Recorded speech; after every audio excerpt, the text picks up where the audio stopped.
नमः सिद्धेश्वर। ओम नमः सिद्धेश्वर। अहिंसा परमो धर्म की, आचार्य गुरुवत्से कुंद भगवान की, आचार्य गुरुवत्से ज्ञान सागर मुनि महाराज संत शिरोमणि आचार्य विद्यासागर महामुनि राज की, मस्त मुनि संघ की।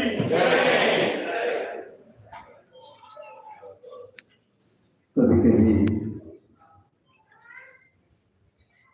धर्म को और विज्ञान को दो मान करके चलते हैं तो बहुत सारे अनर्थ अपने जीवन में घटित हो जाते हैं। उससे बचने के लिए हमें यह भी सोचना आवश्यक है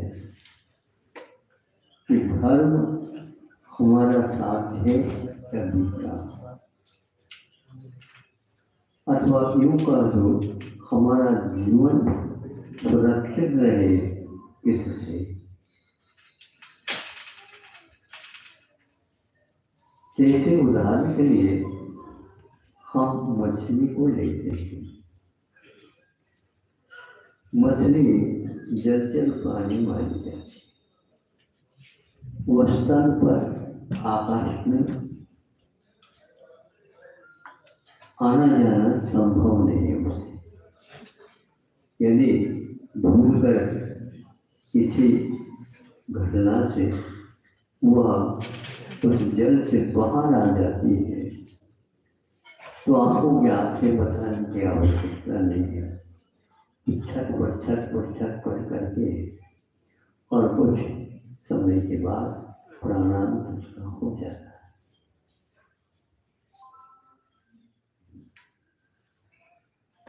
आपको पानी में डाल दिया जाए तो छटपट करके आपका देहांत हो जाता है। दोनों के जीवन के साथ तुलना करने से कमी कहाँ रह गई। मनुष्य भी मरण को प्राप्त करना है और वह भी मरण को प्राप्त करना है। दोनों के साथ पर जल एकमात्र माध्यम। मनुष्य का पानी में प्राणांत क्यों होता है इसके बारे में सोचने की बात हो। और मछली का बाहर में मृत्यु क्यों होती है ये सोचने की बात है। विज्ञान इसके बारे में बहुत कुछ देता है और वह धर्म को स्वीकारना नहीं चाहता। धर्म को स्वीकारे बिना कोई प्राणी जीवित है ही नहीं, लेकिन उसको हम दूसरी तरफ से विपरीत दिशा में ले जाते हैं। मनुष्य इसलिए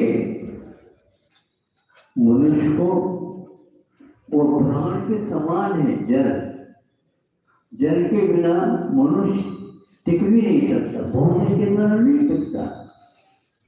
भोजन के द्वारा ये शरीर चलता तो है, यदि उसमें जल ना हो तो अनेक प्रकार के रोग होकर के बहुत जल्दी मृत्यु को प्राप्त होता है।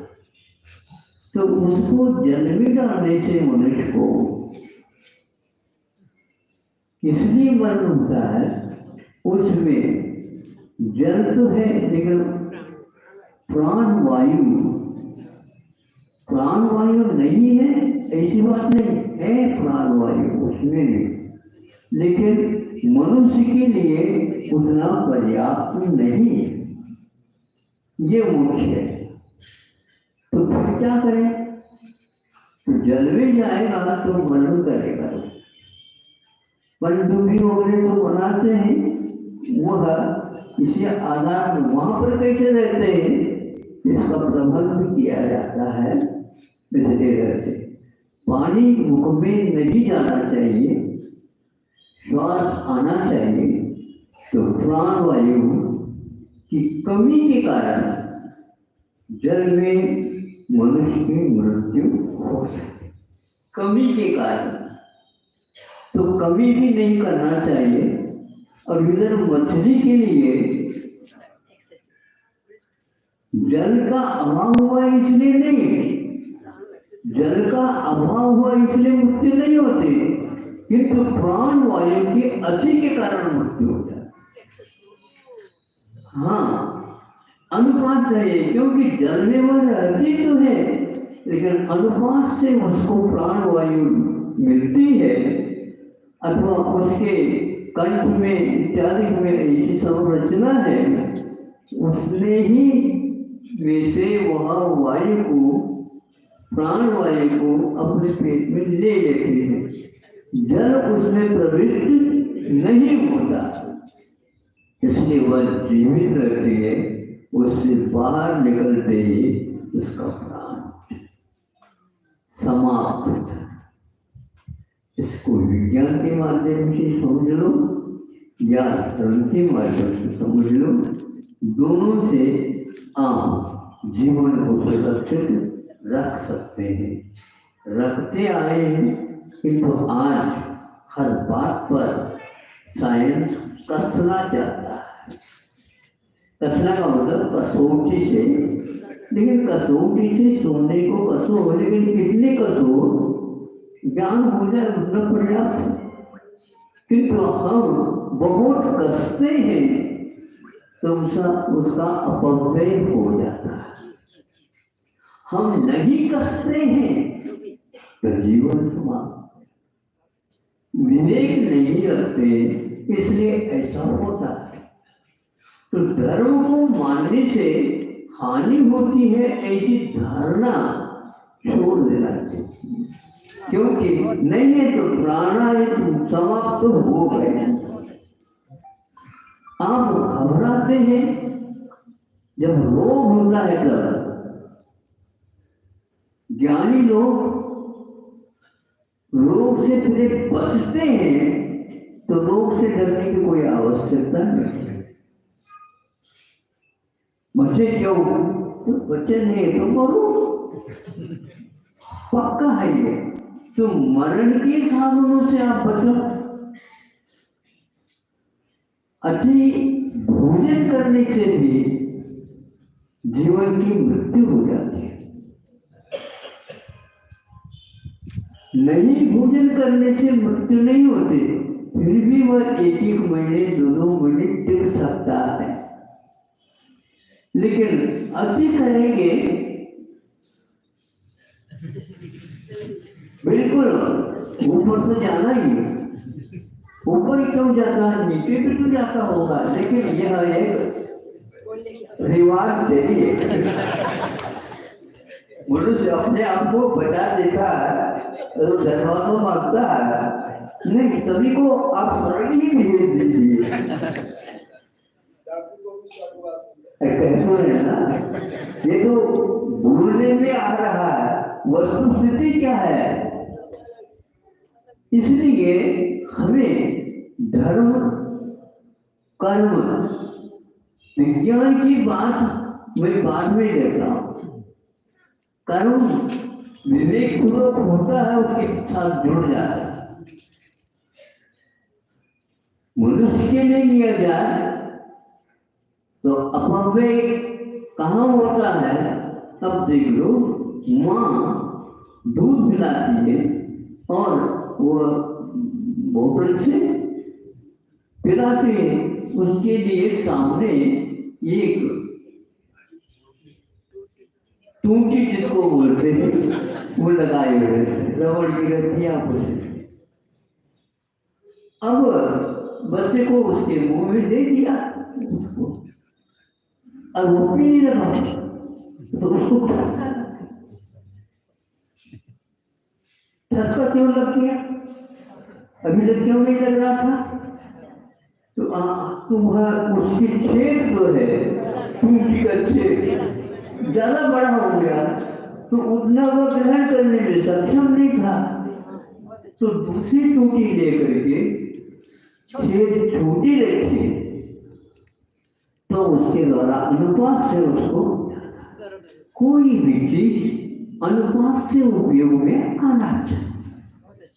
अब इतना आज इसके बारे में आग्रह हो गया है, ये गलत बात है।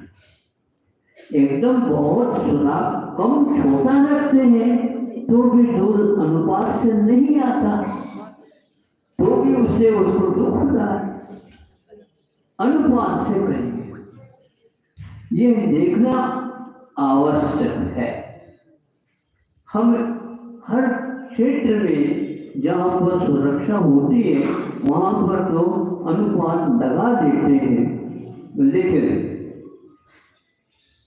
विषयों की सामने आ जाते तो अनुपात समाप्त। पंचेंद्रिय के विषय है, एक प्रकार से इसमें भी सुख होता ऐसा आपने अनुभव किया, लेकिन अति मात्रा में है तो वह जहर माना जाता है। जहर से बचना सब लोग चाहते हैं। आज जहर से बचने के लिए विज्ञान कहता है ये जहर है, ये जहर है, लेकिन उसी को वह खा भी रहा है, पी भी रहा है, असर क्या पड़ेगा उसका? आप लोगों का असर कैसे पड़ेगा? कल भी कहा था, आज भी कहना चाहता हूँ कि वह जहर होते हुए जैसे सिगरेट पीते हैं ना, पानी जैसे नहीं पीते, सुर्खी लेते। अब उसके एक तरफ ये लिखा रहता है पॉइजन, अब उसमें एक विशेषण हमने एक बार पढ़ा था, स्वीट पॉइजन, मीठा मीठा जहर, मीठा जहर ज्यादा खाया जाता है, कड़वा जहर औषध के रूप में। ये मैंने विभाजन क्यों किया? क्योंकि मरना नहीं, लेकिन यह नहीं मालूम यह सिगरेट के पीने से भी मृत्यु होती है, भयानक रोग की जगह से मृत्यु होती है। आज सरकार भी इसके बारे में पॉइजन के लिए भी आज्ञा दे रही है। ये गलती आप लोगों की है, इस प्रकार की सरकार पर चुनाव कर दिया, ये गलती आपकी है। सरकार और कोई वस्तु नहीं है, कोई सरकार मानते नहीं, आप क्या करें? आप ही नहीं मानते, ऐसे व्यक्तियों को आप वोट क्यों देते? वोट क्यों देते हो? आपका कर्तव्य है, वोट दे दिया, 5 साल के लिए छुट्टी, ऐसा यह तो एक प्रकार से निगरानी रखना चाहिए। जिनको आपने भेजा है वो क्या काम कर रहा है, कैसा काम कर रहा है, गलत है क्या नहीं, सही है क्या नहीं, यह आप लोगों की कमी होने के कारण वो ऐसा है। इसी प्रकार हानि कहाँ कहाँ पर हो रही है ये देखना आवश्यक था। उसमें अपव्यय बहुत बड़ा काम कर रहा है। हर क्षेत्र में हम देखते हैं अपव्यय एक प्रकार से रईसी का लक्षण हो गया। ये बहुत पैसे से पैसा जा रहा है, उस पैसे के कारण दुरुपयोग यदि कर रहा है, हानि कितनी हो रही है आप देख लो। यदि ऐसे मोटर गाड़ियां ज्यादा चलती है, ये सर बहुत चलती है तो धुआं भी तो छोड़ती चली जाती है। आपके आंखों में आ जाए तो आंखों में नंबर ज्यादा पड़ जाए। बच्चों के परीक्षा में तो नंबर घट रहे हैं और आंखों के नंबर बढ़ रहे हैं। तो क्या करो? इसको आप अच्छा मानते हो, ताली बजा रहे हो। तो हानि को भी हम देख नहीं पा रहे, सुरक्षा होगी तो कैसी हो?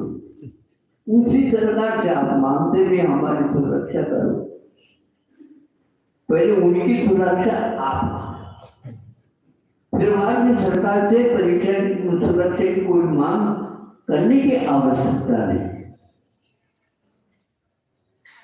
तो संक्षेप से मछली का और मनुष्य का यह जीने का जो उपक्रम है बहुत वैज्ञानिक है और धार्मिक है। संस्कृत में इसको प्राण भी कहा और संस्कृत में जल को विष भी कहा। विषम भी विष भी आपने जल है। कहाँ पर जल है, कहाँ पर वह प्राण है और कहाँ पर वह विष है। मछली के लिए वहाँ विष है या अति मात्रा में हवा लेना विष है और मनुष्य के लिए वहाँ पानी में रहना संभव है, वह विष है। वही विष अमृत होता है और अमृत भी विष होता है। यह धार्मिक दृष्टिकोण माना जाता है। इसी को संतों ने अनेकान दयामय भाव, विवेक, भेद विज्ञान आदि आदि शब्दों के द्वारा घोषित किया और हम लोगों की सुरक्षा के लिए उन्होंने इस साहित्य का सृजन किया। दुख की बात इतनी है तो संतों ने जो गुफाओं में रह करके शास्त्रों के निर्माण किए, आज उसका उपयोग एक प्रकार से विज्ञान करता है इससे कुछ होने वाला जीवन में, इसके अभाव में ही जीवन नहीं रहता, ये इन लोगों को अभी भी ज्ञात नहीं हो रहा है। इसलिए ये हिंसा है, हम अति अपव्यय जिसमें करते हैं वो हिंसा है। इसलिए पैसा आवश्यक तो है लेकिन आज जैसे पैसा आवश्यक नहीं है, क्योंकि आप लोगों के पैसे के ऊपर तो छापा मारी जा रही। क्या मान करके मानते हो मुझे बताओ? इधर अर्जन भी करो और उधर पुलिस के द्वारा उसको छापा भी डालो। विशेष प्रबंध के साथ छापा डाला जाता। बताते समय आपका हो गया, इतना ही बता देता हूँ, आप आगे का समझ लो इसका अर्थ निकलता। अर्थ अनर्थ होता जा रहा है। अर्थ मैंने पैसा होता है, अनर्थ मैंने दुरुपयोग होता है। अनर्थ घटित होना नहीं चाहिए और अर्थ सही निकलना चाहिए। अर्थ सही निकल जाता है तो जीवन बहुत ही सुखमय बनता है। इसलिए पुरुषार्थ को भारत में मुख्यता दी है, लेकिन विवेक के बिना वो पुरुषार्थ लक्ष्य तक नहीं पहुंचा सकता। अहिंसा जरा विद्यासागर जी महाराज की